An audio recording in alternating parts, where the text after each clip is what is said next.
Alhamdulillahirrabbilalamin. Allahumma sholli ala Sayyidina Muhammad.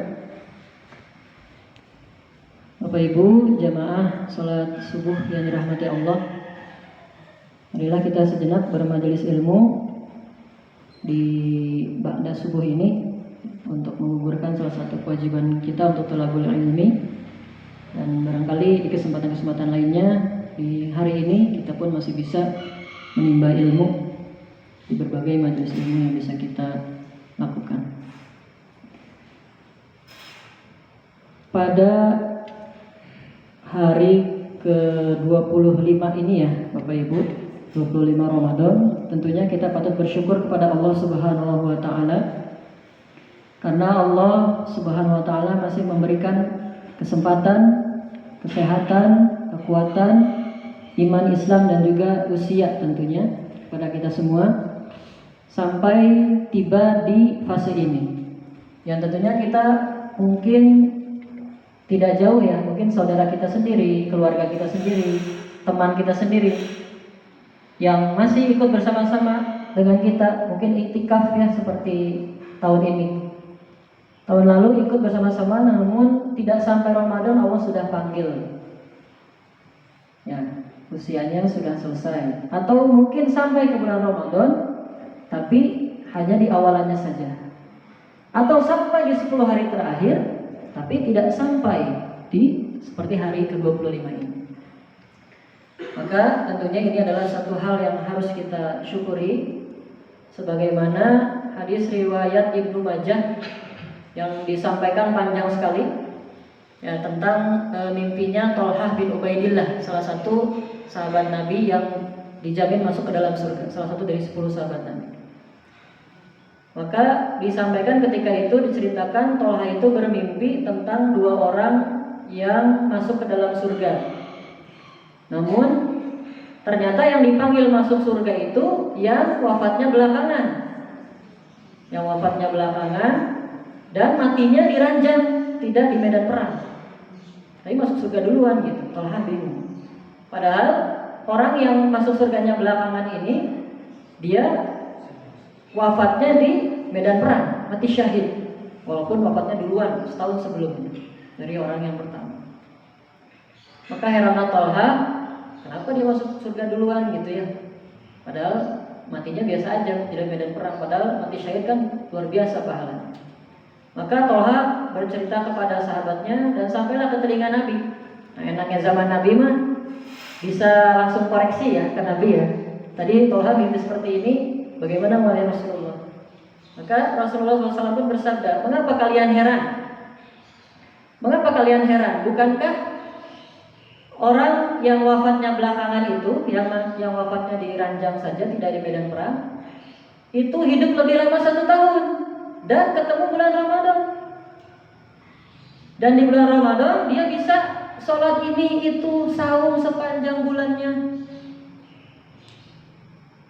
Maka di akhir hadis Nabi itu beliau menyampaikan sungguh derajat orang yang wafatnya belakangan itu ya dengan orang yang wafat duluan walaupun di medan perang bagaikan langit dan bumi, kata Nabi Muhammad SAW. Sehingga ini menjadi pengingat kita ya betapa kita harus sadar dan bersyukur sampai detik ini di 10 hari terakhir yang Ibnu Rajab sampaikan. Segala sesuatu yang baik itu akhirnya pasti lebih baik. Sebagaimana hari Jumat itu baik dan di akhir Jumat itu lebih baik. Di mana waktunya mustajab, Jumat sore. Sebagaimana wukuf di Arafah, harinya baik tapi di akhirnya sore itu lebih baik. Di mana doa mustajab juga di sana. Maka Ramadan pun seperti itu kata Ibnu Rajab. Ketika Ramadan itu detik-detiknya luar biasa baiknya. Ketika saum, dengan saum itu pahalanya kita semua tahu. Itu Allah langsung yang memberikan pahalanya. Tidak ada batasan 10, 100, 700, tetapi tiada batasnya. Allah langsung yang memberikan. Seolah-olah seperti kita bekerja di sebuah perusahaan, kita karyawan, punya manajer, tapi ada bosnya lagi gitu ya. Biasanya kita dapat gajian Bapak Ibu dari manajer. Ya, dapat gajian X. Dapat. Tiba-tiba bos panggil kita, karyawan ini sangat berprestasi, udah gak usah kamu yang kasih gajinya, biar saya langsung. Kebayang kalau dikasih gaji sama bos langsung seperti apa? Apalagi ini Allah langsung yang memberikan pahalanya. Pahala saumnya luar biasa, pahala ibadah-ibadah lainnya yang disertai dengan saum pun terangkat nilainya. Yang tadinya sunnah menjadi wajib, yang wajib jadi lebih baik lagi. Sehingga luar biasa pahala Ramadan. Apalagi 10 hari terakhir, apalagi di malam-malamnya, apalagi kalau pas kita beribadah di malam Lailatul Qadar. Tadi kita beribadah bersama-sama malam ke-25, bisa jadi itu Lailatul Qadar. Bisa jadi sudah lewat, bisa jadi belum. Maka kita ikhtiarkan terus. Dan jangan karena genap kita jadi lebih turun semangatnya ya. Karena bisa jadi sebagian saudara kita yang saumnya hari Ahad, kita kebanyakan mungkin saumnya mulai Sabtu ya. Kalau sebagian saudara kita yang saumnya hari Ahad itu nanti malam itu malam ganjil juga. Sehingga kita tidak beda-bedakan malam ganjil genap 10 hari terakhir kita fokuskan untuk ibadah. Ya semoga dengan itu kelak kita mendapatkan status yang kata Nabi, ini ada satu hadis lagi ya. Hadis riwayat Bukhari, Muslim, ketika Nabi itu sedang berkumpul dengan para sahabat, kemudian ada jenazah yang lewat. Jenazah yang lewat. Pertama yang lewatnya itu adalah seorang mukmin. Maka Nabi bersabda, mustarih. Kemudian ada seorang Yahudi yang lewat, meninggal juga, jenazahnya lewat. Kemudian Nabi bersabda, wa mustaroh minhu. Ada mustarih, ada wa mustaroh minhu. Maka sahabat bertanya kan, heran. Nah, inilah apa? Kalau penasaran itu bertanya ya, dan juga apalagi kepada Nabi, ya tentunya ini sumber ilmu yang sangat luar biasa. Nah kita yang nggak ketemu Nabi ya dengan mengkaji ilmu-ilmu agama seperti ini.